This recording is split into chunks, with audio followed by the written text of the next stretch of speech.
This is the Aldora Devlog. Let us begin. Okay, so today we're going to be going over what I've actually done for the yesterday and when it comes towards the game as a whole, and I did exactly what I said I was going to do. Basically, we can come into the game right now and we can have a look. I'm going to get with the basic one quickly and just show you. With the Vicious Biles for the Vicious Bile quest, I've made them smaller, okay? Really simple, and I think they actually work a little bit better with all of that instead of being humongous. Now, if we go forward onto everything else, we can have a nice little gander at the orcs in particular. Now, the orcs, I haven't really fixed their movements on all of that. However, they are all now in aligned when it comes towards their attack animations. Now that is standard and I'm very happy with all of that. However, if we beeline it all the way over here, we can have a nice little gander at this guy over here. Now with the orcs, they tend to be a bit smaller. With the orc warlord, I gave him an eye patch and made him bigger. Really that simple.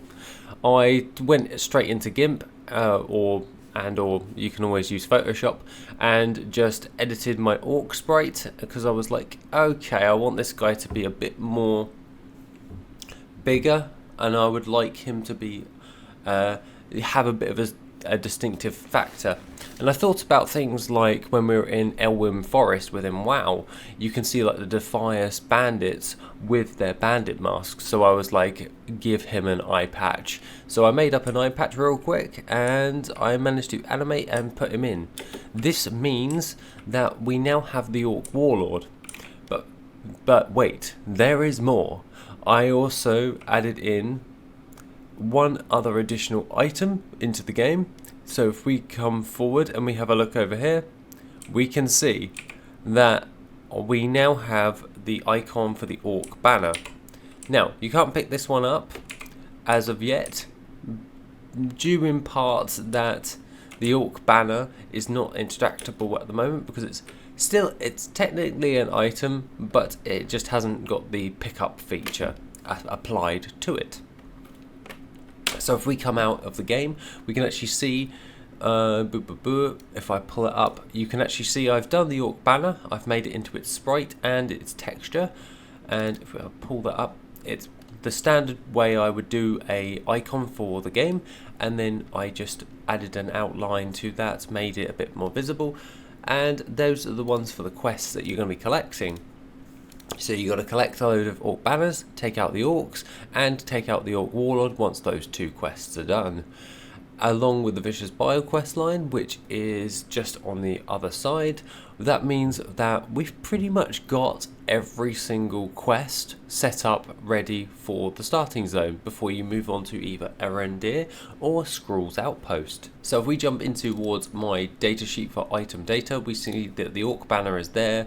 It's got all of its information done, and all I have to do now is just go into my questing setup. So my questing system, I can go into my questing data and we can see that we will need the orc banners, and it's all good right there. 10 orc banners, and that'll be from taking out all of the bosses, all of the orcs.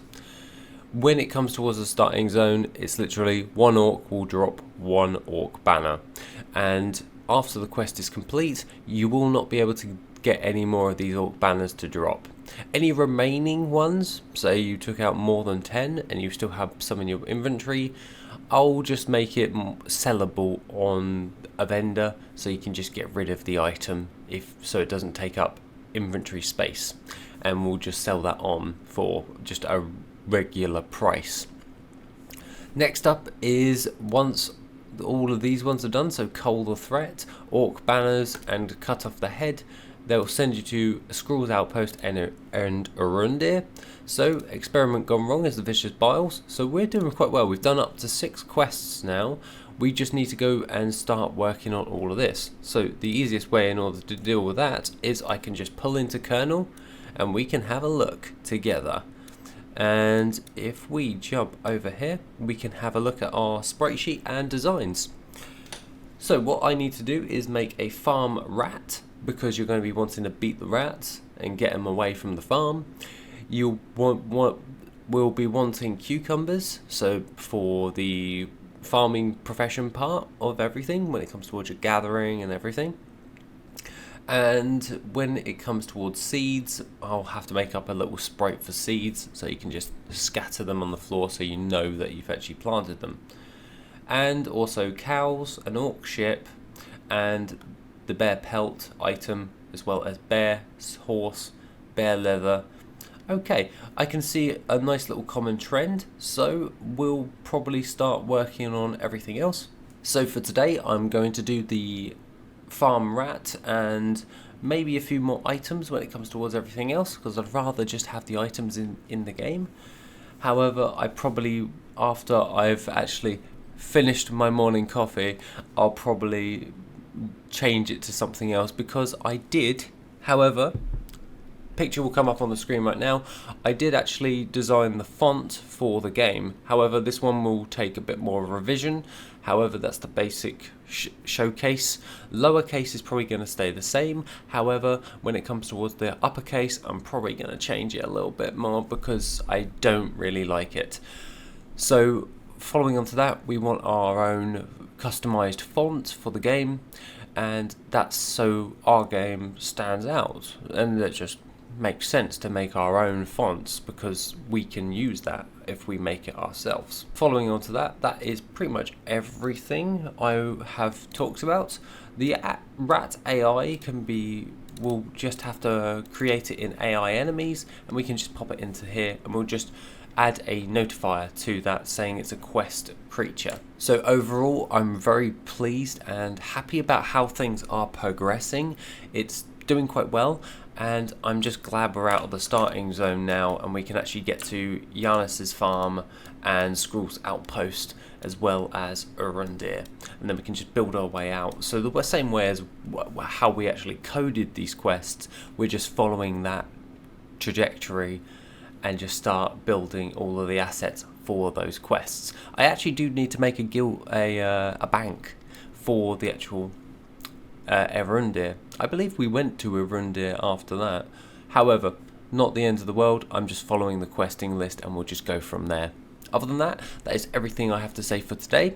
It takes a little bit of a while to actually make up all these sprites with all their little animations, but aside from that, it's a nice little challenge. Have a wonderful rest of the day, and I shall see you in the next video, which will be soon.